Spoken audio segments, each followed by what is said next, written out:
Le métro parisien, un voyage à travers l'histoire et la modernité.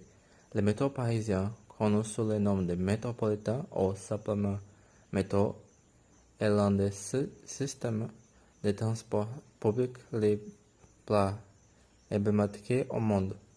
Inauguré le 19 juillet 1900, il a été conçu pour répondre à la demande croissante de mobilité urbaine dans la capitale française, à l'occasion de l'exposition universelle.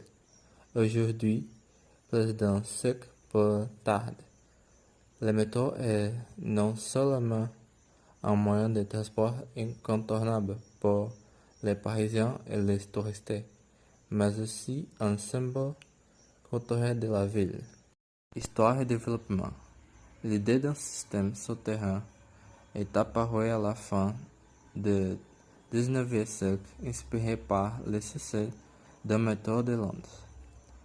Paris était confronté à des problèmes de congestion et avait besoin d'une solution efficace pour intégrer ces différents quartiers. Ainsi commença la construction de systèmes dirigés par des ingénieurs comme Fulgence Bévenu, considéré comme le père du métro. Le design des gares est un bon fort. Beaucoup étaient décorés dans les styles nouveaux, avec des intérieurs emblématiques créés par Hector Guimard.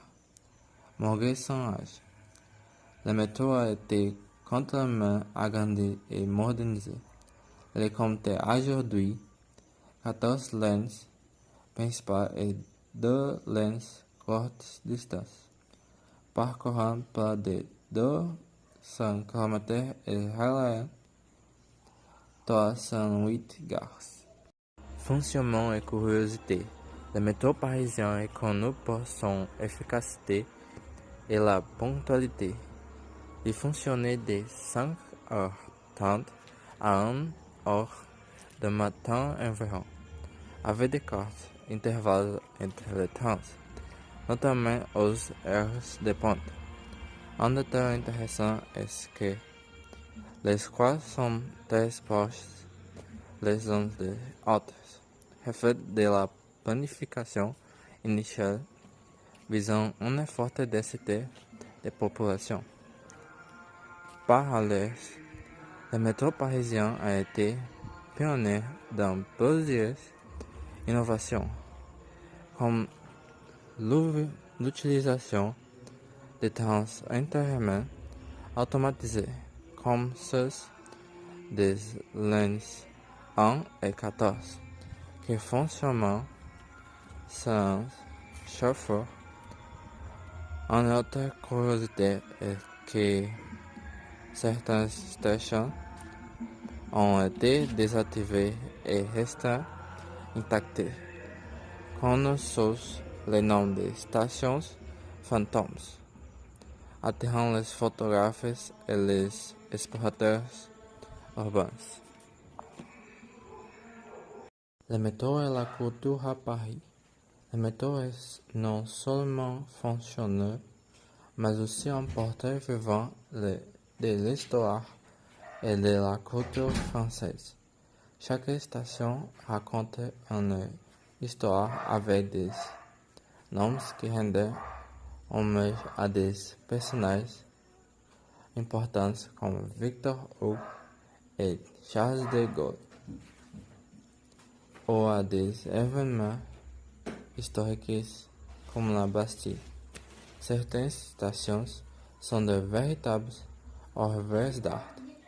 La station Louvre-Rivoli, par exemple, expose des répliques d'œuvres du célèbre musée, tandis que Art et Matters est décoré comme l'intérieur d'un sous-marin en l'honneur de Jules Verne. Pour les touristes, le métro est un moyen pratique et abordable de découvrir Paris. Avec un seul billet, vous pouvez visiter des lieux emblématiques comme la Tour Eiffel, l'Arc de Triomphe et Montmartre. Malgré la navigation dans les cinquièmes peut s'avérer difficile pour les nouveaux arrivants, notamment en raison de la complexité de la carte et de l'absence de signalisation dans d'autres langues que le français. Défis à venir du métro. Comme tout système centenaire, le métro parisien est confronté à des défis. Le vieillissement de l'infrastructure, la superpopulation aux heures de pointe et les problèmes d'accessibilité sont des problèmes que la RATP, la société qui gère le système, s'efforce de résoudre. Des projets tels que le Grand Paris Express promettent d'étendre encore la portée du métro en ajoutant de nouvelles lignes en reliant que régions plus éloignées. D'ici 2030, un autre point est la durabilité. Paris s'engage à réduire ses émissions de carbone et les métaux jouent un rôle central dans cet objectif. Des trains modernes, tels que ceux alimentés par de l'électricité, à faible impact environnemental, sont intégrés à la flotte. Un univers souterrain de vie et d'histoire. En plus d'être un espace de transport, le métro parisien est aussi un univers où se contraintes, histoire et expériences humaines. Souvent des milliers de personnes circulent sur tous ces parcours et plateformes, formant une mosaïque multiculturelle et diversifiée. Les artistes de rue se produisent souvent dans leurs scènes, apportant un style de vie et une musique d'ambiance. Parce que je l'observe en même temps, la méthode révèle l'essence de Paris, une ville vibrante, pleine de contrastes et pleine de moments uniques. Il vous est possible de suivre des instructions, d'admirer les touristes sur vos cartes et d'avoir des lettres dédiées, de les absorber dans une livraison pendant le voyage. Cette coexistence fait du métro le reflet de l'âme parisienne.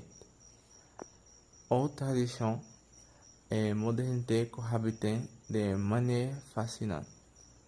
Mais nos seuls moments d'événements, comme les retards ou les trajets mondains, ou le métro, portent encore une certaine poésie. Ils s'allument sans aucune lumière, mais il y a aussi des gens et des histoires, ce qui finit par être une expérience d'expérience en ce qui concerne les destinations de la ville. Conclusion. Le métro parisien est bien plus qu'un système de transport. C'est le reflet de l'histoire, de la culture et du dynamisme de la capitale française. L'utiliser, c'est bien plus que simplement se déplacer d'un point à un autre.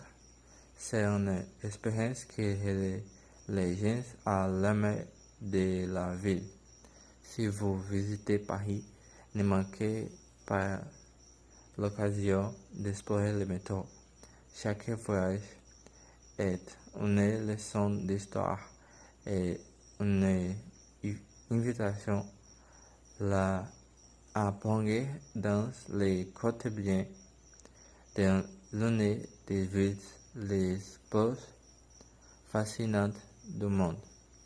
Découvrez Paris en métro, car chaque station est une fête sur la magie de la ville lumière.